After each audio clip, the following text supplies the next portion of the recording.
Welcome back to O is for Off-Road and my C5. Her name's Celine, by the way. Obviously, she's up on blocks. At the last race, which is about 6 days ago, she suffered a pretty catastrophic engine failure. I don't know exactly what's wrong yet, but she's got more glitter than a strip club and just tons of bearing material in the pan. And I'll be taking her apart maybe tonight. I literally just got this out of the car late last night.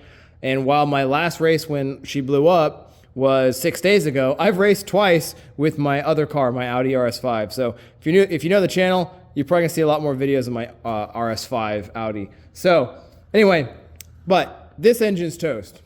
That brings up the question, what do I do with this car? So I'm curious what you all would think. I want your input. I have three main things that I want out of the new engine in the car. The first is lightness. The car's theme, or my theme with the car, is lightness. So if I can spend more money to have the car lighter, I'd rather do that than spend more money to have more horsepower. I'd rather totally spend money to have it lighter. That's super important to me. So lightness is important, although with engines, I don't think that's a big deal.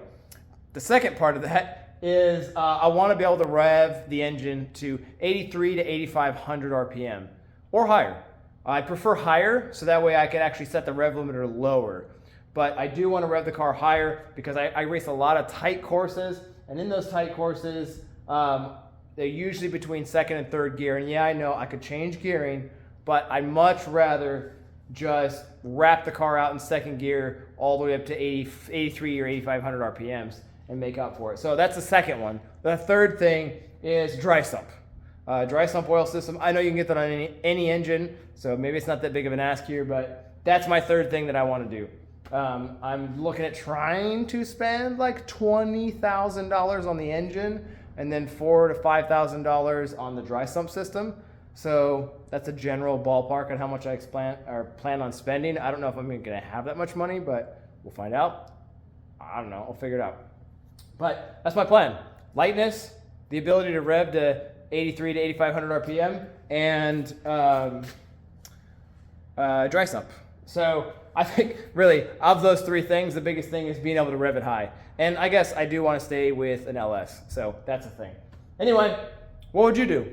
If you had this car, you just blew it up, you had about $20,000. I don't have $20,000, but I'm hoping to be able to get it. But if you had say $20,000 or even less or more, what would you do? I'm not going for big horsepower. 500 to 600 horsepower at the wheels would be awesome for me. I would be happy with that. I'd prefer to have like the engine be able to do 800 horsepower and then actually detune it to like 600 or something like that. So that way it's not working as hard and I get more of a longevity and I can be a little bit rougher on it and not worry. But yeah, 500-600 horsepower and the ability to rev to 83 to 8,500 RPM. I think those are the two big things here. So anyway, what would you do? Comment down below. Let me know what you would do in this situation. What kind of engine would you put in? I'm definitely going to keep the LS6 out of this thing, but yeah, let me know. I'd be interested to know. And yeah, you're probably not going to see this the rest of the season, obviously, but yeah, you'll see the Audi a lot more. So I guess come back for some Audi videos as I do much better. I had a race today in the Audi and I did really well. So hopefully there'll be a video soon. Maybe I'll link it. Anyway, thanks for watching. Let me know what you do with the C5 and a blown engine. Catch you on the next one.